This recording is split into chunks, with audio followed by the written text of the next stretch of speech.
Good morning, all of you. Today we will be dealing with oral cancer. So, oral cancer is a part of group of cancers called head and neck cancer. So, oral cancer belongs to head and neck cancers. So, it can develop in any part of the oral cavity or oropharynx, which includes lips, tongue, hard and soft palate, salivary gland, lining of cheeks, floor of mouth, gums, as well as teeth. So incidence, it is more prevalent in African American men, commonly seen after the age 35 years, more common in men than in women. Some of the causes and risk factors, sometimes the cause is unknown.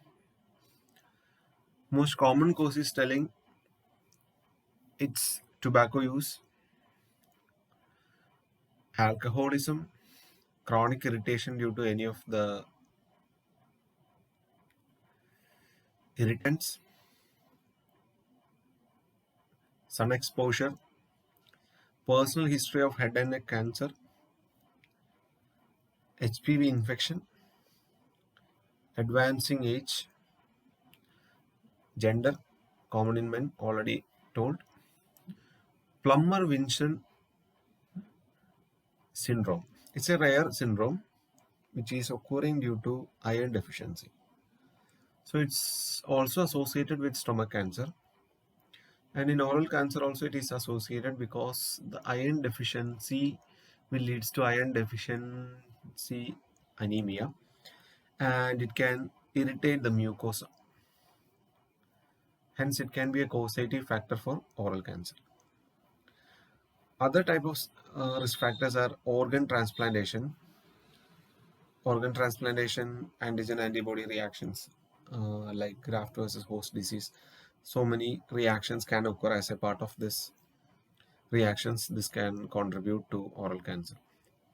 Poor diet, mainly carcinogenic diets or medications, which is having the side effects, more side effects. So these are the causes as well as risk factors. Coming to the types of tumors of oral cavity. So these are some pre-malignant tumors which can seen in oral cavity. Leukoplakia as well as erythroplakia. So leukoplakia commonly can see in even in normal persons when they are having stomach upsets for long term. So in those persons, leukoplakia is common, but that is considered as a precancerous lesion.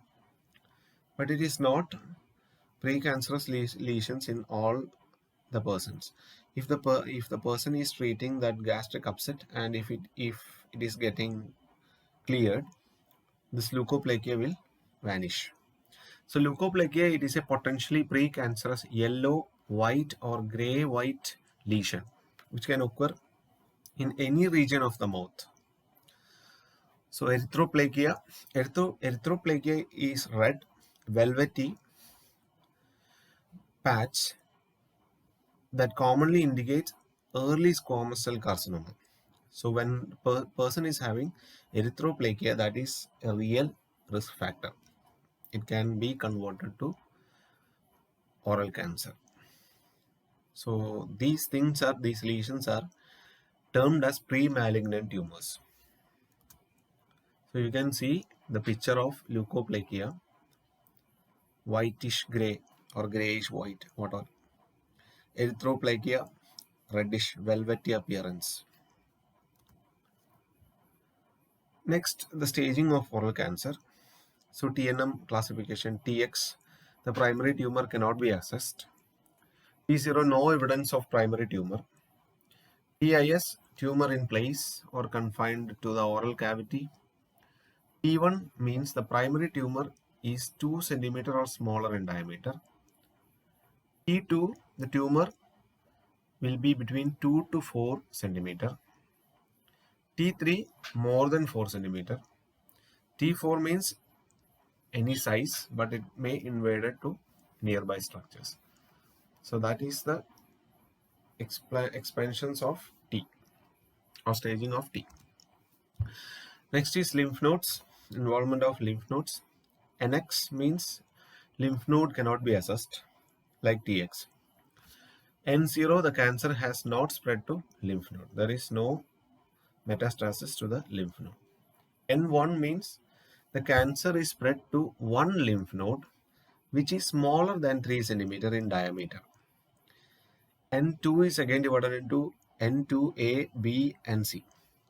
So N2A means the cancer is spread to one lymph node which is between 3 to 6 centimeter in diameter. N2B means cancer spread to more than one lymph node on the same side of the cancer, but none of the lymph node is more than 6 centimeter in diameter. That means all the lymph nodes affected will be less than 6 centimeter. N2C means cancer can spread to one or more lymph nodes on the opposite side of the cancer, but none of the lymph node will be more than 6 centimeter. So in N2ABC, the diameter of the lymph node will not exceed 6 centimeter. But meanwhile, N3, the tumor has spread to one or more lymph nodes which is more than 6 centimeter. Regarding metastasis, M0 means cancer has spread to distant sites. M1 means cancer has spread outside the head and neck. Next is the type. We are just listing down the types: lymphoma, mucosal melanoma, sarcomas, and squamous cell carcinoma. Commonly seen is squamous cell carcinomas. There are several types. We are just listing out some of the types. Coming to the pathophysiology, not as such pathophysiology is there. So due to the imbalance between the oncogenes as well as tumor suppressor gene, abnormal cell will start multiplying without any control. So the abnormal proliferation will lead to occurrence of the mass in the oral cavity. So this mass will interfere with the normal tissue functioning. Hence the problems occurs. The abnormal cells can metastasis to nearby lymph nodes as well as to the vital organs also. Just a simple pathophysiology. So there are some clinical features.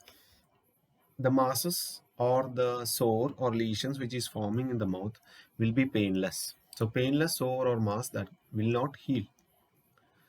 So painless lump on lip or in mouth or even in throat. Unusual red or white patches in mouth or in throat, that is leukoplakia, erythroplakia, or a mix of it, erythroleukoplakia. Sometimes bleeding in the mouth, bad breath, halitosis, hoarseness or change in voice, difficulty in chewing, as well as difficulty in moving the jaw. The patient will feel numbness in mouth or persistent sores, occurrence of persistent sores. Sore throat is common, as well as painful swallowing. And we can add the general features of cancer: weight loss, fatigue, etc.